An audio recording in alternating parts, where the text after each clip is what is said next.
नमस्कार दोस्तों, स्वागत है आपका हमारे इस YouTube चैनल में। तो दोस्तों यह वीडियो नंबर 10, वीडियो नंबर 8 नहीं देखें तो आपको लिंक डिस्क्रिप्शन में दे दिया हूँ, आप वहां से देख सकते हैं। तो दोस्तों आज हम लोग बात करने वाले हैं जीवाणुओं में जनन अथवा रिप्रोडक्शन इन बैक्टीरिया। तो चलिए आज के इस वीडियो को। जीवाणुओं में 3 तरह से जनन होता है। पहला दोस्तों कायिक, उसके बाद होता है अलैंगिक जनन, उसके बाद होता है आनुवांशिक पुनर्योजन। तो दोस्तों हम लोग सबसे पहले जानने वाले हैं कायिक जनन अथवा वेजिटेटिव रिप्रोडक्शन के बारे में। तो कायिक जनन जीवाणुओं में 2 तरह से होता है। तो दोस्तों इसमें 2 तरह से होता है। एक होता है पहला जो है वो है मुकुलन, इसको इंग्लिश में बडिंग कहते हैं, और दूसरा है बी नंबर में विखंडन, जिसको हम लोग बाइनरी फ्यूजन कहते हैं।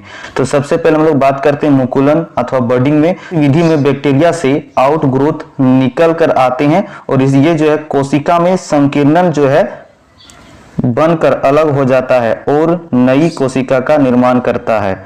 उदाहरण है इसका रोडोमाइक्रोबियम विखंडन। दूसरा है यहाँ पर विखंडन।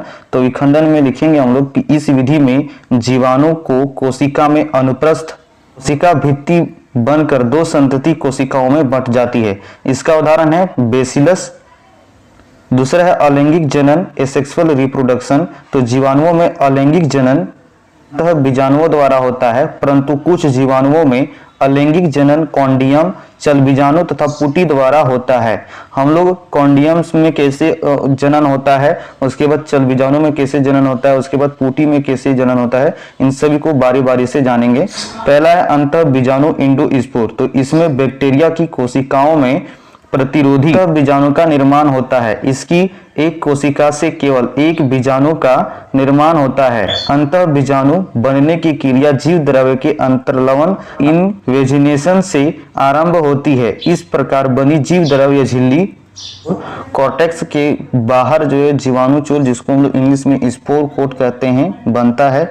यह जीवाणुचूल अनेक परतों का बना होता है। यह बीजाणुचूल फटकर जीवाणु की कोशिका के बाहर निकल आती है और इससे एरिया का जन्म होता है। उदाहरण इसका बेसिलाई और क्लोस्ट्रिडियम।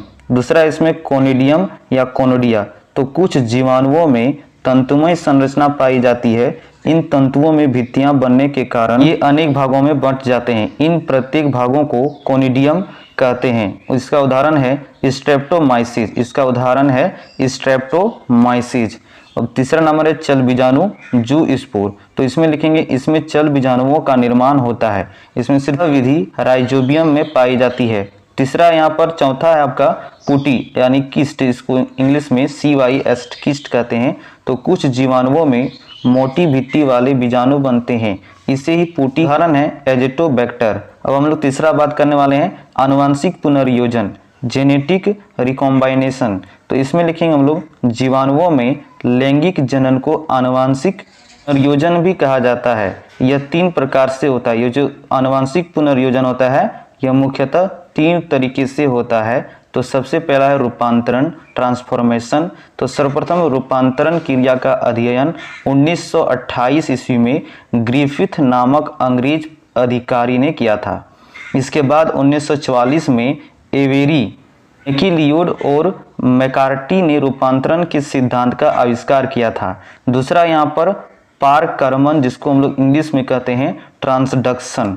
तो इसमें 1952 में जिंडर तथा लेडरबर्ग ने साल्मोनेला जीवाणु में इस विधि का पता लगाया था। संयुग्मन यानी कॉन्जुगेशन। तो संयुग्मन विधि का आविष्कार 1928 में ग्रिफिथ ने किया था। संयुग्मन विधि का संपूर्ण वर्णन 1956 में वुलमन, जेकब तथा हेज ने दिया था।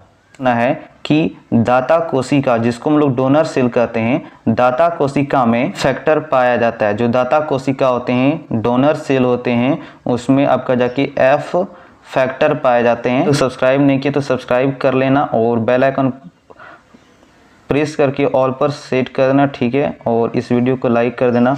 मिलते हैं नेक्स्ट वीडियो में, तब तक के लिए जय हिंद, जय भारत।